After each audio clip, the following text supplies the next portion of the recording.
Hello दोस्तों, मैं हूं संदीप, कंसल्टेंट फिजियोथेरेपिस्ट। तो दोस्तों, आज हम बात करेंगे कि जब इनका कमर दर्द जैसे जो बैठने का काम होता है जिनका, उनमें जो कमर दर्द हो जाता है, तो अभी इनका हम लोग कमर दर्द में पेन मैनेजमेंट कर रहे थे। तो दर्द अब इनका आराम हो गया। कितना आराम हुआ सर? काफ़ी आराम। ठीक है, इनको काफ़ी दर्द में आराम हो गया है। तो अब हम लोग इनका ऐसी एक्सरसाइज कराएंगे जिसमें क्या होगा कि ये दोबारा इनका दर्द, जैसे देर तक बैठे रहें तो दर्द बढ़े ना, बैठने की इनकी इंटेंसिटी बढ़ाएंगे। तो उसमें क्या होगा कि इनकी कमर को मजबूत करने की एक्सरसाइज कराएंगे। एक बेस्ट एक्सरसाइजेज हैं जिनसे क्या होगा कि ये जो दोनों मसल्स हैं जो रीढ़ को रोकती हैं वो मजबूत हो जाएंगी, तो ये काफ़ी देर तक बैठे रहेंगे। तो जिनका काम बैठे रहने का है या फिर जॉब का काम है, बैठने का काम है जॉब, या ऑफिस में देर तक बैठे रहते हैं, तो उन लोगों को इसमें बहुत आसानी हो जाएगी, देर तक बैठ के काम कर सकेंगे। तो ये 3 एक्सरसाइजेस कराएंगे हम लोग। तो पहली एक्सरसाइज इसमें क्या है कि सुपरमैन पोज है। तो इसमें क्या करेंगे सर, जो करते हैं हाथ दोनों ऊपर करके और पैर उठाएंगे जिससे कि यहाँ का जोर लगेगा। इसको हम लोग 10 सेकेंड होल्ड रखेंगे और फिर रिलैक्स करेंगे। यहाँ पे ही ताकत लग रहा है ना। इसमें क्या होगा कि लो बैक की जो भी मसल्स हैं वो स्ट्रांग होंगी और ग्लूट्स मसल्स एक्टिवेट होंगी, स्ट्रांग होंगी, ताकि आपको बैठने में और चलने में आसान रहे। आप जब खड़े होंगे तो ग्लूट मसल्स वर्क करती हैं और लोअर बैक की मसल्स वर्क करती हैं, जिससे कि आपका लो बैक स्टेबल रहे।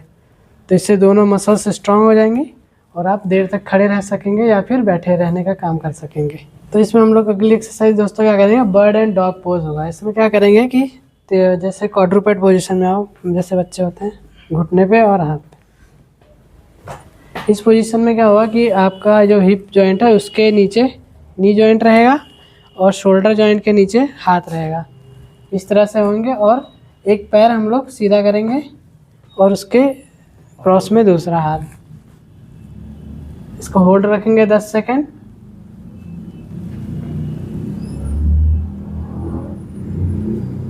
उसके बाद रिलैक्स करेंगे। ऐसे ही दूसरा पैर और उसके अपोजिट हाथ में इसको स्ट्रेट करेंगे। ये करने से क्या हुआ कि दोस्तों इनका जो भी लो बैक की और ग्लूटियल मसल्स हैं वो स्ट्रांग हो जाएंगी। और जब मसल्स स्ट्रांग हो जाएंगी तो इनको बैठने में आसानी होगी। क्या होता है कि जब भी आप लोग बैठते हैं देर तक तो कमर में दर्द स्टार्ट हो जाता है। क्या होता है कि इसमें जो लंबर वर्टिब्रास है इसमें कंप्रेशन आने लगता है, देर तक बैठे रहते हैं, और उन कंप्रेशन को रोकने के लिए यही मसल्स काम करेंगी।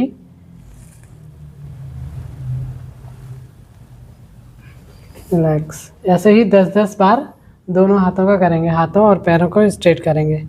अगली एक्सरसाइज इसमें हम लोग करेंगे कि लेट जाओ से। अगली हम लोग इसमें एक मोबिलिटी एक्सरसाइज कंटिन्यू रखेंगे जिससे कि जिसको हम लोग कोबरा पोज बोलते हैं। इससे क्या होगा कि लो बैक में इनकी मोबिलिटी बढ़ी रहेगी, आपका फ्लेक्सिबल रहेगा, ताकि इसमें जो मसल्स हैं उसमें स्पाज़म ना बढ़े और वर्टिब्रास के बीच में जो डिस्क है उसमें भी स्पाज़म या फिर स्वेलिंग ना आए। तो इसकी फ्लेक्सिबिलिटी बहुत ज़रूरी होती है। उसके लिए हम लोग ये एक्सरसाइज करेंगे। इसको 20 बार करेंगे।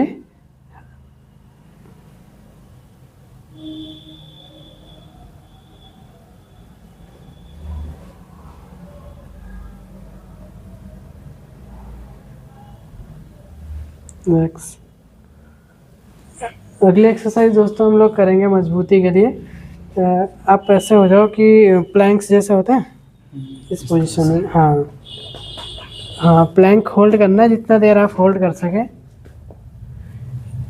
इस पोजीशन में जब रहेंगे तो आपकी ग्लूट्स मसल्स और कोर जितना है जो कि स्पाइन को होल्ड रखता है, सारी मसल्स वर्क करेंगी और सब पे स्ट्रेंथनिंग होगा। रिलैक्स।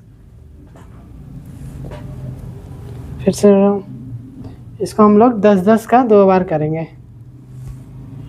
इसमें सारा पूरे लो बैक की ग्लूटियल मसल्स और लोअर बैक, अपर बैक, पूरी स्पाइन की मसल्स एक्टिवेट होंगी प्लस मजबूत होंगी। तो जब ये मसल्स मजबूत हो जाएंगी तो इनको बैठने में बहुत आसानी हो जाएगी। इसके बाद दोस्तों हम लोग इनका मोबिलिटी एक्सरसाइजेस चालू रखेंगे, जिससे क्या होगा कि इनका जो लंबर एरिया है उसके उसमें स्पाइन में इनका मोबिलिटी बनी रहेगी, जिससे क्या होगा कि इनका जो डिस्क है वो अपना उनको स्पेस मिलेगा मूवमेंट के लिए और डिस्क अपनी जगह पे जाएगी। तो हम लोग पैर ये क्रॉस लेग एक्सरसाइज करेंगे, इसमें ग्लूटियल मसल्स का स्ट्रेचिंग होगा और पाइरीफॉर्म्स मसल का स्ट्रेच करेंगे। हम लोग दोनों पैरों का बारी बारी से करेंगे। इसमें क्या करेंगे, पहले ग्लूटियल मसल्स और पाइरीफॉर्म मसल का स्ट्रेच करने के लिए एक पैर को उठा के दूसरे पैर की तरफ क्रॉस पर रखेंगे, फिर उसको नी से होल्ड करके नीचे की तरफ प्रेशर लगाएंगे और 10 सेकंड होल्ड करेंगे। इससे इनको जो भी ग्लूटियल की मसल्स है और पाइरीफॉर्म मसल है जो कि टाइट हो जाती है बैक पेन में, वो रिलीज़ होगी।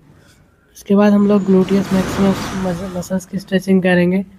इसमें क्या करेंगे, पेशेंट को सुपाइन पोजीशन में लेटाने के बाद नी को चेस्ट की तरफ पुश करेंगे। इसमें असिस्टिव एक्सरसाइज कराएंगे। थेरेपिस्ट क्या करेंगे कि उसको अपना वेट के साथ प्रेशर डालेंगे और ये हम लोग ध्यान रखेंगे कि ये चेस्ट की तरफ पुश करेंगे, थोड़ा हल्का सा क्रॉस एंगल में, जैसे कि सीधा नहीं प्रेस करना, हल्का सा। तो इससे क्या होगा कि ग्लूटियस मिनिमस का भी स्ट्रेच होगा और पाइरीफॉर्मिस का भी हल्का सा स्ट्रेच होगा। इस तरह से पेशेंट को बोलेंगे कि वो भी पकड़ के अपने तरफ क्रॉस में चेस्ट की तरफ खींचे। ये इससे मसल्स रिलीज होंगी और इनका जो लंबर में प्रेशर बना रहता है, ये मसल टाइट होने की वजह से वो उनका प्रेशर हटेगा कमर से, तो इनका दर्द में आराम मिलेगा। अगला एक्सरसाइज हम लोग दोस्तों हैमस्ट्रिंग का स्ट्रेच करेंगे। हमेशा दोस्तों ध्यान देंगे कि जिन भी पेशेंट का हैमस्ट्रिंग में मतलब टाइट होती है, बैक पेन होता है, उनका हमेशा हैमस्ट्रिंग टाइट होती है, तो हम लोग हैमस्ट्रिंग हमेशा स्ट्रेच करेंगे। हैमस्ट्रिंग बहुत इंपॉर्टेंट मसल होती है दोस्तों। क्या होता है कि ये हैमस्ट्रिंग जाके पेल्विक रीजन के पीछे से हिस्से में जुड़ी रहती है और जब बैक पेन शुरू होता है तो हैमस्ट्रिंग टाइट हो जाती है और पेल्विक को अपने पीछे की तरफ पुल करने लगता है, जिससे क्या होता है कि लंबर एरिया में स्टिफनेस बढ़ जाती है। तो स्टिफनेस बढ़ जाएगी तो पेन होगा पेशेंट को, तो इसके लिए हम लोग इसका हैमस्ट्रिंग का स्ट्रेच करेंगे, जिससे कि इनको पेन में आराम मिलेगा। पेन मैनेजमेंट और ये मोबिलिटी एक्सरसाइजेस दोनों कंटिन्यू रखेंगे साथ साथ। और अभी हम लोग इनका ये इधर 20 डेज तक इनका स्ट्रेंथनिंग एक्सरसाइज चालू होने से पहले ये स्ट्रेचिंग भी करेंगे। स्ट्रेचिंग और स्ट्रेंथनिंग एक्सरसाइज दोनों कंटिन्यू रखेंगे। इसके बाद दोस्तों हम लोग लोअर ट्रंक रोटेशन करेंगे। इसमें क्या करेंगे कि पैरों को दोनों तरफ वाइड रख के और एक नी को दूसरे एंकल से टच कराएंगे बारी बारी से। इससे क्या होगा कि लंबर एरिया में रोटेशन होगा और जो भी स्टिफनेस है लंबर एरिया में वो कम होगा। ट्रंक रोटेशन से क्या होता है दोस्तों कि जो भी स्टिफनेस है लोअर पार्ट में वो कम होगा और जो स्पाइन होता है वो काफ़ी मोबाइल होगी, जिससे कि क्या होगा कि डिस्क अपने जगह पे जाने में उनको मदद मिलेगा।